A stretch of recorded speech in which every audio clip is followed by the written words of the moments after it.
దేవుని వాక్యంలోకి వెళ్దాం. 2వ దినవృత్తాంతములు 15వ అధ్యాయము 2వ వచనం. 2 Chronicle chapter 15 verse 2. दूसरा इतिहास 15वां अध्याय दूसरा वचन.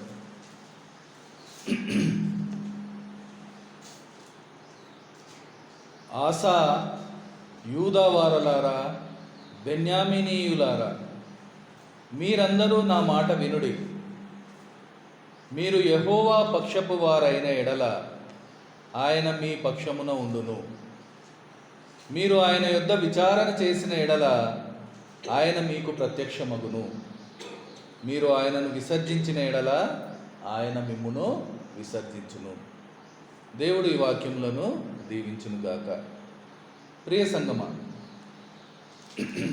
ఈరోజు దేవుని ఆత్మ ప్రవక్త అయిన అజర్యా ద్వారా యూదా రాజైన అసాతో అతని జనులతో మాట్లాడిన ఒక మాట ఈరోజు మన ముందు ఉంచబడి ఉన్నది.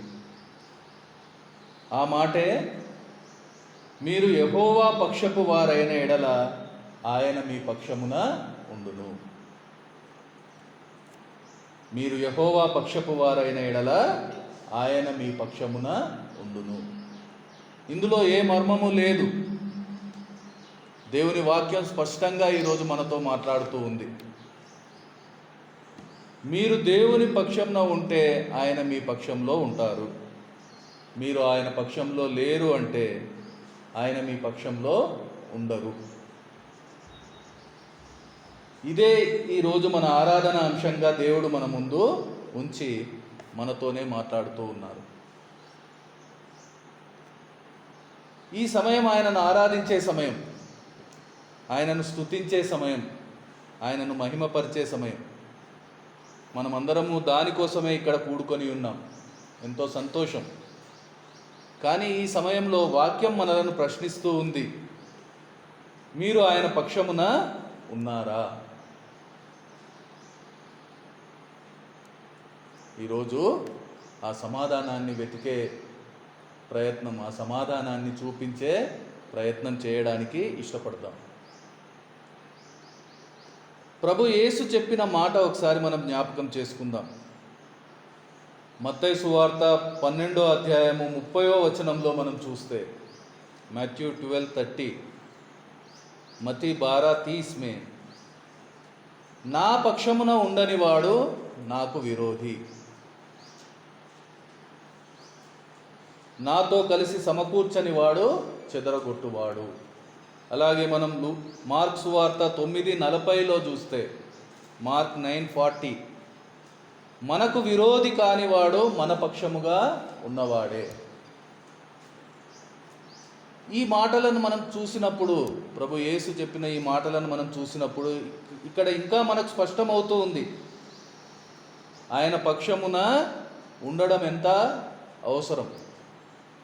ఎందుకంటే ఆయన పక్షమున లేనివాడు ఆయనకు విరోధి, ఆయనకు విరోధిగా ఉంటూ ఉన్నాడని మనం వింటూ ఉన్నాం.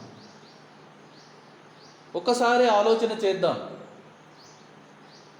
ఒక విరోధి తాను ఎవరినైతే విరోధిస్తూ ఉన్నాడో, ఒక మనిషి ఎవరినైతే తాను విరోధిస్తూ ఉన్నాడో ఆ విరోధించే అతన్ని స్తుతించగలుగుతాడా?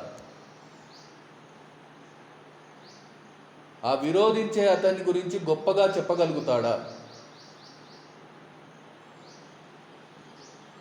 ఖచ్చితంగా అది చేయలేడు. ఒకవేళ చేసినా అది నిజం కాదు, అతడు చెప్పేది అబద్ధం మాత్రమే అవుతుంది. అతను చేసేది నటన మాత్రమే అవుతుంది, అది మోసం మాత్రమే. అంటే మనం గ్రహించవలసిన విషయం ఏంటి అంటే, ఆయన పక్షంలో మనం లేని నాడు ఆయనను మనం ఏ రోజు ఆరాధించలేము. ఇది నిజం. ఆయన పక్షంలో లేకుండా మనం చేసే ఆరాధన అది అబద్ధం మాత్రమే, అది ఒక నటన మాత్రమే అవుతుంది. ఇప్పుడు మనం తేల్చుకోవాల్సింది ఏంటంటే, ఆయనను ఆరాధించడానికి చేరిన మనము ఆయన పక్షమున ఉన్నామా? ఈ స్పష్టత ఈరోజు మనలో ఉండాలి. ఆ స్పష్టత లేదంటే నిజంగా మనం ఆయనను ఆరాధించలేము. అది ఒక ప్రయత్నం మాత్రమే అవుతుంది. ఇప్పుడు సమస్య ఏంటంటే ఈ స్పష్టత మనం ఎలా పొందాలి? దేవా, నేను నీ పక్షంలో ఉన్నామని మాటలు చెప్తే సరిపోదు కదా. ఎందుకంటే మనం చెప్పే మాటలను మన అంతరంగం కూడా అంగీకరించాలి. మనం చెప్పే మాటలు మన హృదయము ఒప్పుకోకపోతే, మన హృదయం దాన్ని అంతరంగం మనం దాన్ని అడ్డగిస్తూ ఉంటే అది ఎంతవరకు నిజమవుతుంది? ఎందుకంటే ఇది మన అంతరంగం ఎదుర్కొంటున్న ఒక సవాలు. వాక్యం మన అంతరంగాన్ని ఈరోజు ప్రశ్నిస్తుంది. నీవు ఎవరి పక్షముగా ఉన్నావు? నీవు ఆయన పక్షమున ఉన్నావా? ఈ స్పష్టతను మనము పొందడానికి ఇష్టపడదాం. మనం చూసిన వచనంలో ఇదే సవాలు ఆసా ముందు, అతని జనుల ముందు ఉంచబడి ఉన్నది. అప్పుడు అతను తాను ఆయన పక్షమున ఉన్నాను అని రుజువు చేసుకొనుటకు కొన్ని పనులు చేసినట్లుగా మనకు కనిపిస్తుంది. ఆ పనుల ద్వారా వారు ఆయన పక్షంలో నిలవగలిగారు. అందుకనే చివరిలో మనం చూస్తాము, దేవుడు వారికి ప్రత్యక్షతను అనుగ్రహించి నెమ్మదిని ఇచ్చినట్టుగా మనం చూస్తూ ఉన్నాం. 15వ వచనంలో అది మనకు కనబడుతుంది. వారి అనుభవాల ద్వారా ఈరోజు మనల్ని మనం పరిశీలన చేసుకోవడానికి ఇష్టపడతాం. మొదటగా మనకు కనిపిస్తుంది, అదే 15వ అధ్యాయంలో 8వ వచనంలో మనం చూస్తే, ప్రవక్త అయిన ఓదేదు ప్రవచించిన ఈ మాటలు ఆసా వినినప్పుడు అతడు ధైర్యం తెచ్చుకొని యూదా బెన్యామినీయుల దేశమంతటి నుండి, ఎఫ్రాయిము మన్యంలో తాను పట్టుకొనిన పట్టణంలో నుండి హేయములైన విగ్రహములన్నింటినీ తీసివేసెను. అతడు చేసిన మొదటి పని ఏంటి అంటే, తన రాజ్యంలో ఉండే విగ్రహాలను తీసివేసిన ఒక పరిస్థితి మనకు కనబడుతుంది. నిజానికి ముందు అధ్యాయంలోనే మనం చూస్తాం, 14వ అధ్యాయంలోనే ఆసా ఈ పనిని మొదలుపెట్టినట్టుగా చూస్తూ ఉన్నాం. కానీ ఇక్కడ మరొకసారి ఆ పని చేస్తూ ఉన్నాడు అనంటే, అతడు ఆ ముందు అధ్యాయంలో పూర్తిగా దాన్ని చేయలేదు. అందుకే అది పూర్తి చేసే ఒక పని ఇక్కడ అతను చేస్తూ ఉన్నాడు. తన రాజ్యంలో ఉండే ఆ విగ్రహాలను, ఆ విగ్రహ ఆరాధనను పూర్తిగా తీసివేసే పని చేస్తూ ఉన్నాడు. ఈరోజు మన ఆత్మీయ జీవితంలో ఈ పని మనం చేయగలుగుతూ ఉన్నామా? చేశామా?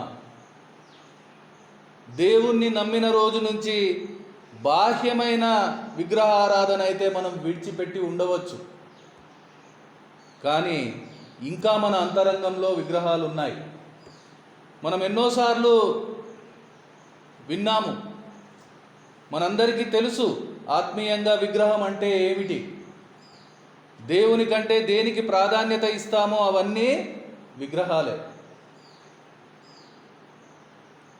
ఒక్కొక్కరము ఒక్కొక్క దానికి ప్రాధాన్యత ఇస్తూ దేవుణ్ణి తక్కువ చేస్తూ ఉన్నాం. పనికి ప్రాధాన్యత ఇచ్చేవారు కొందరు, డబ్బులకు ప్రాధాన్యత ఇచ్చేవారు కొందరు, ఆరోగ్యానికి ప్రాధాన్యత ఇచ్చేవారు కొందరు, అవసరాలకు ప్రాధాన్యత ఇచ్చేవారు కొందరు. ఇలా దేవుని కంటే కుటుంబానికి ప్రాధాన్యత ఇచ్చేవారు కొందరు. ఇలా ప్రతి ఒక్కరి జీవితంలో ఒక విగ్రహాన్ని ఉంచుతూ ఉన్నాం.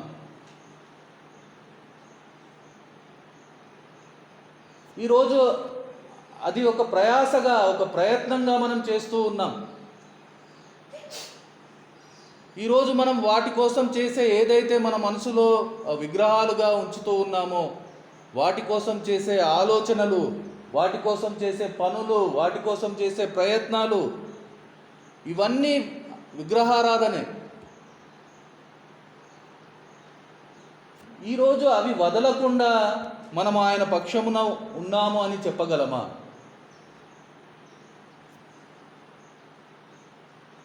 ఆయన పక్షంలో ఉండని స్థితి ఆయనను ఎలా ఆరాధిస్తుంది? ఒకసారి మనము ఆలోచన చెయ్యాలి. ఎందుకంటే ఈరోజు కూడా మనము అనేక విగ్రహాలను ఉంచుతూ ఉన్నాం. దేవుని కంటే వాటికి ఎక్కువ ప్రాధాన్యత ఇస్తూ ఉన్నాం. రెండు మన కళ్ళ ముందు ఉంచినప్పుడు దేని వైపు మనం మొగ్గు చూపుతున్నాం? దేవునితో సమయం గడపడానికి ఇష్టపడుతూ ఉన్నామా, లేకుంటే మనం కోరుకున్న పని చేయడానికి ఇష్టపడుతూ ఉన్నామా? ఒకసారి మనము ఆలోచన చేయాల్సిన అవసరం ఉంది.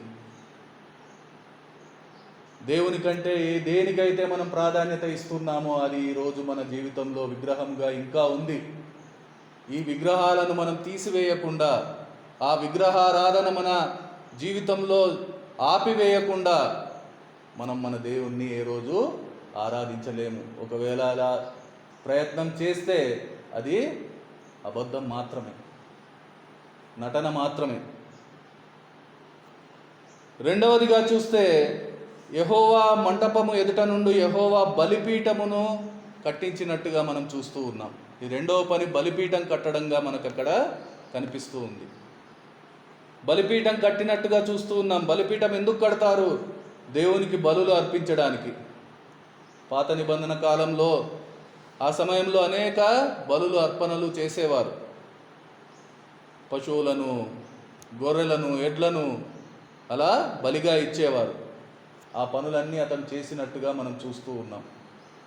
రెండవ పనిగా 11వ వచనంలో కనబడుతుంది, తాము తీసుకొని వచ్చిన కొల్ల సొమ్ములో నుండి ఆ దినమున 700 ఎద్దులను 7,000 గొర్రెలను యెహోవాకు బలులుగా అర్పించి అని రాయబడి ఉంది. ఈరోజు మన ఆత్మీయ జీవితంలో బలులు, అర్పణలు అంటే ఏంటి? మన జీవితంలో దేవునికి ఇష్టం లేనివి, ఆయనకు ఆయాసకరమైనవి అన్నీ, అవి మన ఇష్టాలు కావచ్చు, మన ఆశలు కావచ్చు, మన కోరికలు కావచ్చు, మన అలవాట్లు కావచ్చు, మన సంబంధాలు కావచ్చు, మన ఆలోచనలు కావచ్చు. ఇవన్నీ వదిలివేయడమే, వీటన్నింటినీ విడిచిపెట్టడమే ఈరోజు మనం చేసే బలి అర్పణ. అది చేసే మనసే ఈరోజు బలిపీఠం. అలా నీ మనసును నువ్వు కట్టగలుగుతూ ఉన్నావా? అవన్నీ విడిచిపెట్టే మనసు, అవన్నీ చేయడానికి మన మనస్సును మనం సిద్ధం చేసుకోవడమే ఈరోజు మన ఆత్మీయ జీవితంలో బలిపీఠం కట్టడం, అవి విడిచిపెట్టడమే బలి అర్పణ చేయడం.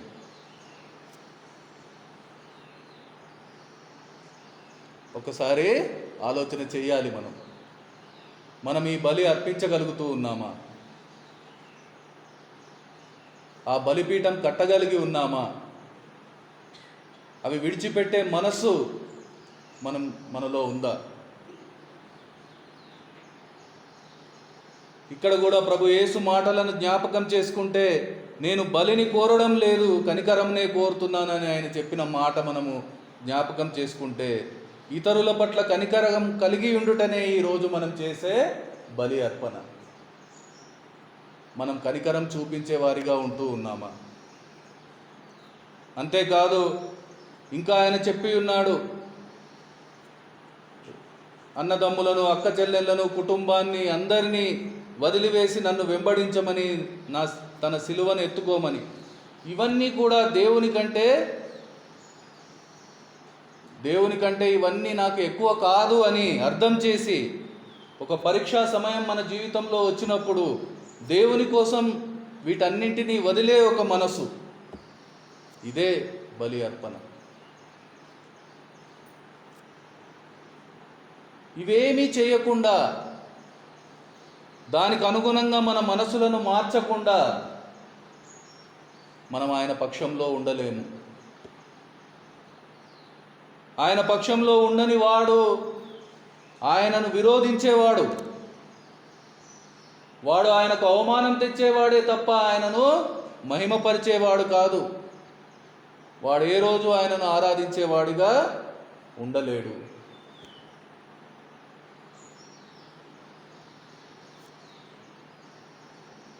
మూడవదిగా మనం చూస్తే, మూడవ పని, అందులోనే 15వ అధ్యాయం 9వ వచనాన్ని మనం చూస్తే, 9 నుంచి చూడడానికి ఇష్టపడితే, యూదా వారినందరినీ, బెన్యామినీయులనందరినీ, ఎఫ్రాయిము, మనష్షే, షిమ్యోను గోత్ర స్థానములలో నుండి వచ్చి వారి మధ్య నివసించు పరదేశులను సమకూర్చెను.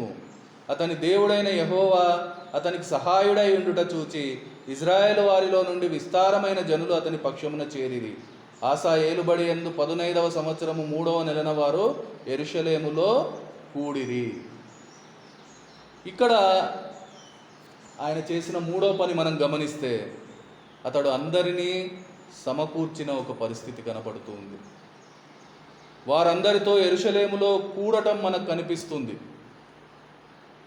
ఇది దేవుని పరిచర్యను, సంఘ సహవాసాన్ని గుర్తు చేస్తూ ఉంది. ఈరోజు మన ఆత్మీయ జీవితంలో వీటి గురించి ఎంత తక్కువగా మాట్లాడుకుంటే అంత మంచిది. ఎందుకంటే మనం దేవుని కోసం ఏ పని చేయడం లేదు. మన ఆలోచన, మన ప్రయత్నం, మన ప్రయాస అంతా మన కోసమే, మన కుటుంబాల కోసమే. దేవుని కోసం ఏ పని చేయడం లేదు. ఎవరికైనా సువార్త చెప్పి ఎన్ని రోజులైంది మనం? ఇంకా సహవాసం గురించి చెప్పుకుంటే అది ఒక పేరుకు మాత్రమే. ఎందుకంటే మనసులు కలవని మనుషుల కలయికగా ఉంటుంది మనం చేసే సహవాసం. ఇలాంటి పరిస్థితుల్లో ఎలా చెప్పగలం?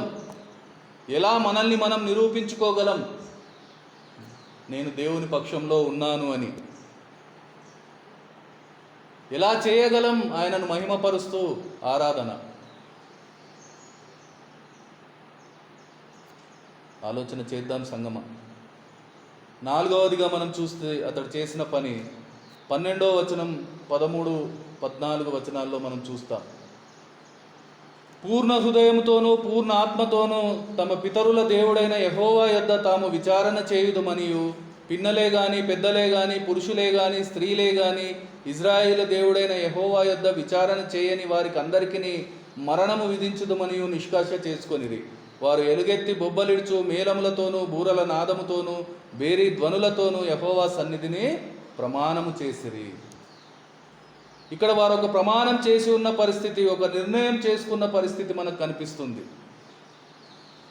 ఇక్కడ మనం అర్థం చేయవలసింది, వారు ఒక నిర్ణయం చేశారు. ఏం నిర్ణయం చేశారంటే, మేము దేవుణ్ణి అడగకుండా, దేవుని యొద్ద విచారణ చేయకుండా ఏ పని చేయము. అది ఎలా? వాళ్ళు పూర్ణ హృదయంతో పూర్ణ మనస్సుతో వాళ్ళు ఆ నిర్ణయం చేశారు. ఆయన ఇష్టం లేని, ఆయన చిత్తం కాని పనులు ఏవి మేము చేయము. అంతేకాదు, వాళ్ళు ఏదైతే నిర్ణయం చేశారో ఆ నిర్ణయానికి కట్టుబడని వారు ఎవరైనా, వారి మధ్యలో ఉండే ఎవరైనా కూడా వారికి మరణము విధించడానికి ప్రమాణం చేసి ఉన్నారు. ఈరోజు మన ఆత్మీయ జీవితంలో ఈ నిర్ణయం తీసుకునే పరిస్థితుల్లో ఉన్నామా? నేను దేవుణ్ణి అడిగి ఆయన చెప్పిన ప్రకారమే చేస్తానని తీసుకున్న నిర్ణయాలు మన ఆత్మీయ జీవితంలో ఎన్ని ఉన్నాయి? అసలు ఉన్నాయా?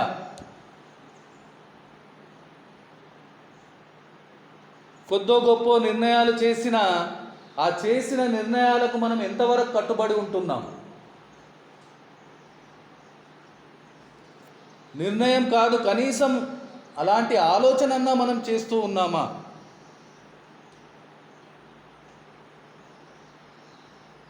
ఇలా నిర్ణయాలు చేయలేని, ఆ నిర్ణయాల ప్రకారం నడవలేని, తమ ఇష్టం ప్రకారం తమకు నచ్చినదే చేసే వారి పట్ల, అది మన కుటుంబంలో కావచ్చు, సంఘంలో కావచ్చు,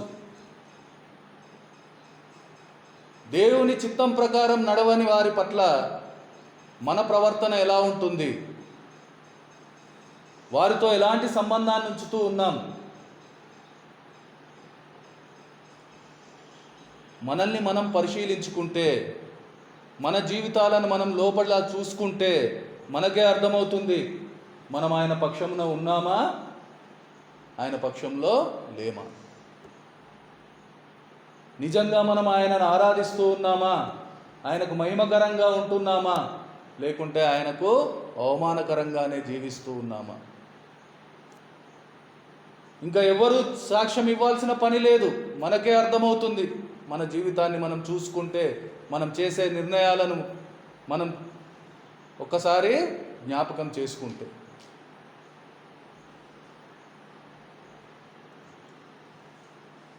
చివరగా 15వ వచనంలో మనం చూస్తూ ఉన్నాం, ఇలాగు ప్రమాణము చేయబడగా యూదావారందరూ సంతోషించిరి.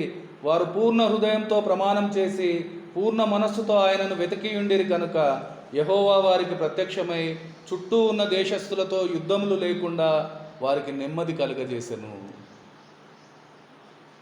ఈ పనుల ద్వారా వారు దేవుణ్ణి వెతికినప్పుడు ఆయన వారి పక్షముగా ఉండి వారికి ఏ యుద్ధములు లేకుండా నెమ్మది కలుగజేసినట్లుగా మనకు కనిపిస్తుంది. ఈరోజు అనేక మంది నెమ్మది లేని ఒక జీవితం జీవిస్తూ ఉన్నారు. ముఖ్యంగా దేవుని పిల్లలని చెప్పుకునే వాళ్ళు, వాళ్ళ జీవితంలో ఏ నెమ్మది లేదు, ఏ సంతోషము లేదు, ఏ సమాధానము లేదు. కొందరికి భయాలున్నాయి ఎన్నో, కొందరికి బలహీనతలు ఉన్నాయి, కొందరికి అనుమానాలు ఉన్నాయి, మరికొందరికి బాధలు, కష్టాలు, ఇరుకులు, ఇబ్బందులు, సమస్యలు, శ్రమలు, శోధనలు, అనారోగ్య పరిస్థితులు. జీవితమంతా ఒక యుద్ధం, నెమ్మది లేదు. సంగమా, అర్థం చేయలేకపోతున్నాం. దేవుడు మన పక్షం లేకుండా మన జీవితాల్లో నెమ్మది ఎక్కడికి వెళ్ళి వస్తుంది? దేవుడు మన పక్షం లేకుండా మన జీవితాల్లో సంతోషం ఎలా ఉంటుంది? దేవుడు మన పక్షంలో లేకుండా మన జీవితాలు ఆరోగ్యంగా, సమాధానంతో, సమృద్ధిగా ఎలా ఉంటాయి?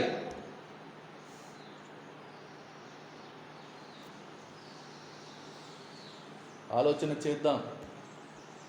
దేవుడు మన పక్షంలో ఉండాలంటే మనం ఆయన పక్షంలో ఉండాలి.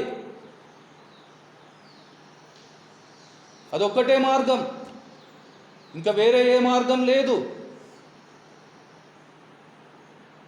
ఈ మార్గంలో ఎప్పుడూ మనం నడవాలి. అంటే ఆయన పక్షంలో ఉండడం, కొద్దిమంది ఏదైనా బాధ వచ్చినప్పుడే దేవుని పక్షంలో ఉండడానికి ప్రయత్నం చేస్తారు, ఇబ్బందులు వచ్చినప్పుడే. ఇది అలా కాదు. ఇది ప్రతిరోజు ఆయన పక్షంలో మనం నిలబడాలి. ప్రతి ఆలోచనలో, ప్రతి మాటలో, ప్రతి ప్రవర్తనలో, ప్రతి నిమిషం ఆయన పక్షంలో మనం ఉండే అవసరం ఉంది. ఈ మార్గంలో ఎప్పుడు మనం నడవాలి. ఆ మార్గం ఎప్పుడు తప్పితే అప్పుడు మన జీవితంలో నుంచి దేవుడు పక్కకి వెళ్ళిపోతాడు. అదే ఆశా జీవితంలో కూడా తర్వాత అధ్యాయంలో చూస్తాము. అతని జీవితంలో మళ్ళీ యుద్ధాలు వచ్చాయి. దేవుడిచ్చిన నెమ్మదిని కోల్పోయాడు. ఇది మన జీవితంలో కూడా జరుగుతుంది. ముఖ్యంగా మనం ఇది అర్థం చేయాలి. అందుకనే మనం చదివిన మాటలో 2వ భాగాన్ని మనం చూస్తే, మీరు ఆయన యొద్ద విచారణ చేసిన ఎడల ఆయన మీకు ప్రత్యక్షమగును, మీరు ఆయనను విసర్జించిన ఎడల ఆయన మిమ్మును విసర్జించును. ఆయన పక్షంలో ఉండడం ఇది ఒక రోజు చేసే పని కాదు, ఒక సందర్భంలో చేసే పని కాదు, ఒక అవసరంలో చేసే పని కాదు. ఇది మన జీవితంలో అనుదినం కొనసాగించే ఒక నియమం. అవసరానికో అక్కరకో చేసే పని కాదు. అనుక్షణం జీవితాంతం వరకు కట్టుబడి తీసుకోవాల్సిన ఒక నిర్ణయం.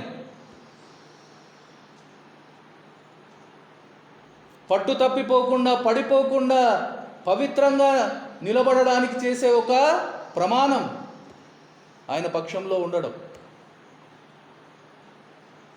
అలా ఆయన పక్షంలో ఉండడం ఒక నియమంలా భావిస్తూ, ఆ నిర్ణయానికి కట్టుబడి ఒక ప్రమాణంలా పాటిస్తూ కొనసాగించే జీవితం మాత్రమే ఆయన ప్రత్యక్షతను పొందకుంటుంది, ఆయనను ఆరాధిస్తుంది. ఇది అర్థం చేసిన వారమై అలా మనం అందరం ఉండడానికి ఈరోజు ఇష్టపడుతూ సిద్ధపడవలసిన వారమై ఉన్నాం. అప్పుడే మనము ఆయనను ఆరాధించగలుగుతాం. ఆ స్థితి కోసం మనము ప్రార్థన చేయవలసిన వారమై ఉన్నాం.